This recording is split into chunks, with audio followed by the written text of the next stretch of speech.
Do you guys remember when Brooklyn said this? Girl, don't worry. We gonna get our revenge. He's about to catch these hands. If not by me, then by the people who are messaging. Brooklyn's got contacts, okay? She's been out here. She knows people. Well, it's time to meet those people. What's good? It's Life of an NPC. And after weeks of sleepless nights, slaving away at my assignments, ready to bite the bullet at any given moment and say, maybe uni just ain't for me. Your girl made it to the other side. Which other side I've made it to? I don't know, cuz I barely feel alive. Coffee is literally the only reason I'm awake right now, and coffee puts me to sleep, so my whole world is just backwards right now. Like, I want to go into a mega hibernation, but what I want to do more is to torture myself in The Sims 4 along with you lovely NPCs. So do me a favor and like this video and subscribe for my commitment to the grind, even when the coffee that should be putting me to sleep is making my eyes twitch. Anyway, you lot ain't here to listen to me waffling on about academics and life choices. You're here to watch me create some mandems, okay? If you haven't seen my Barbie Legacy challenge, go ahead and check that out, because these mans are on their way to the Barbie universe next episode. A quick spoiler-free, out-of-context rundown is that Enzo got another one and he needs the sense beaten back into him, and these guys are willing to facilitate. And these men are on smoke, but sophisticated smoke. They ain't no bums. No.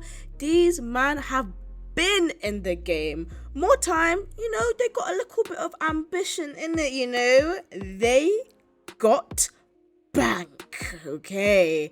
Like, I'm talking big off house, bare gal, bare parties, bare smoke up link ups, cause your girl got base mental downloaded and is finally ready to use it and not be a wuss. Let me tell you a little bit about these guys, a little bit about these men, starting with the one you see on the screen right now. Ladies and gentlemen, meet Mr. Jamar O'Connor, our friendly-ish neighborhood Irish yardie, okay? He is a non-committal, ambitious gamer bookworm who loves clubbing and partying the night away. His ambition is to be a Renaissance sim, He wants to be highly skilled in every aspect, because he don't want to rely on no one, and not in a loner type of way, but in a trust issues way, you feel me? Now, Brooklyn may or may not have been the one to crush his sweet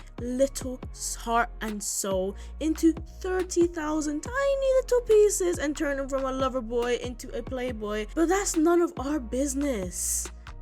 At least not yet. Anyway, next up on our roster. Ooh. Do you like how I rolled my tongue there? Anyway, next on our roster is Ibrahim Osman. Okay, he is an ambitious, self-assured perfectionist who's a little bit of a party animal, but he's always with the gang. He's always with the mandem because he is a bro.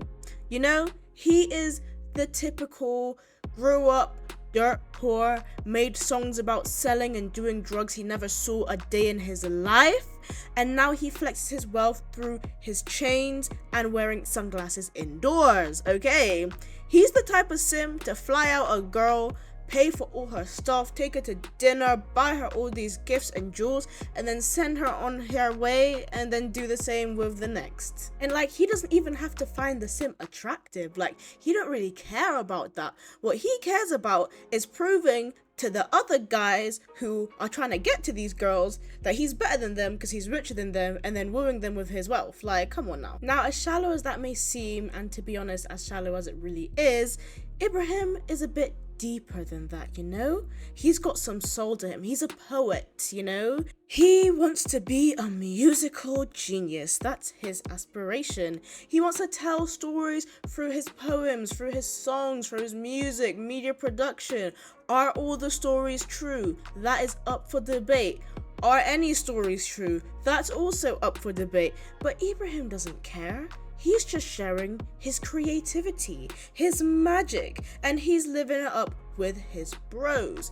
He's probably definitely more of the straight edge out of the group. Like, you know, he still do a little smoke every now and then, but he's probably not gonna touch any of the drugs that he raps about pretending that he actually does when he doesn't do. But one thing we can know for sure about Ibrahim is that he doesn't lie about the work he puts in. He really did start from the bottom and got here, you know?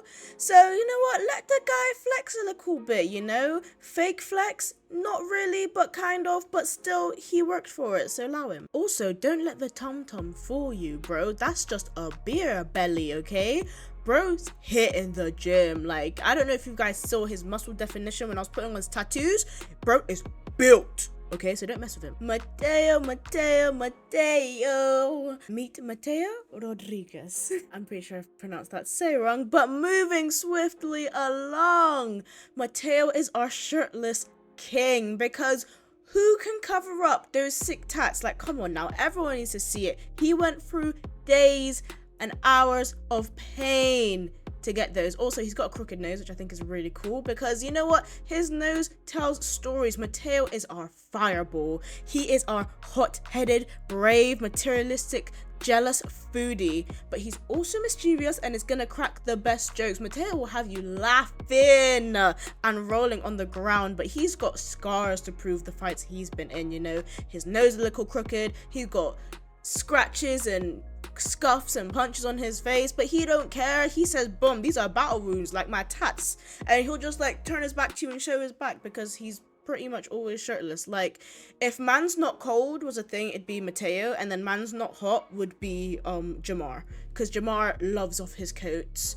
Mateo is all about the least clothes possible that you can wear, until one of his mandem forces him to put on like a suit or something, or like, you know, to dress, you know, put something on for like formal events. But anyway, yeah, this is Mateo, you know? His aspiration is to be a public enemy, because he's always on smoke. He's probably the one who's gonna be screaming the most, like getting the most excited when he gets to get his hands into a fight. Like, this brother loves to fight. He loves food and he loves fighting. The two F's of Mateo. Next up, we have the one, the only, Kieran James. The man whose surname could have easily been his first name, okay? Now, Kieran is our mixologist, you know? But he's more than a mixologist. He's a thrill seeker, you know? I reckon Kieran and Mateo, they probably get on really well, because Mateo will be jumping into fights and then Kieran will drag him off afterwards and be like, yo, let's go rock climbing. Let's go climb Mount Conorebi or something, you know? Like, yeah, that's them. So, Kieran, he is loyal. He's a clubber, you know? And, you know, he loves having a good time. Like, him and Jamar, they go on nights out all the time is what I'm picturing. But yeah, he's a loyal, clubbing, materialistic, adventurous guy who has a little bit of ADHD, and that's probably where his adventurous side comes from, because he's always doing something, you know? Like, bro is always trying to find the next hit. What's gonna hit next? Is it the next party he goes to, or the next mountain he climbs, or his next challenge in the gym for his next gym session? Or is he gonna pick up snowboarding and then next week he decides, you know what, I want to be an artiste, you know? But the one thing that's stuck through and through is his love of mixology, because he loves alcohol, he loves making concoctions, and like, he loves experimenting. Experimenting is his favorite part, mixing things together. I'm pretty sure the Mandem have gone through some near death experiences from his alcohol mixing.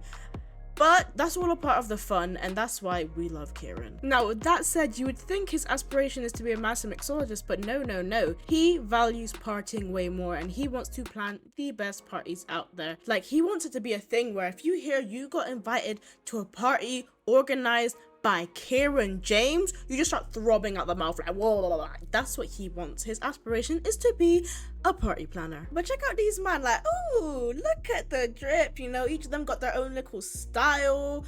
Sure, one of their styles can you call it a style because he ain't wearing any clothes? But you know what? That's his style because his clothes is his tattoos, you know? We love you, Mateo. Team Mateo. Anyway, but yeah, what you guys think? How did I do? What do you guys think of their personalities, their stories, you know? Like, let me know. And I'll see you guys in the next episode. Alright, peace out.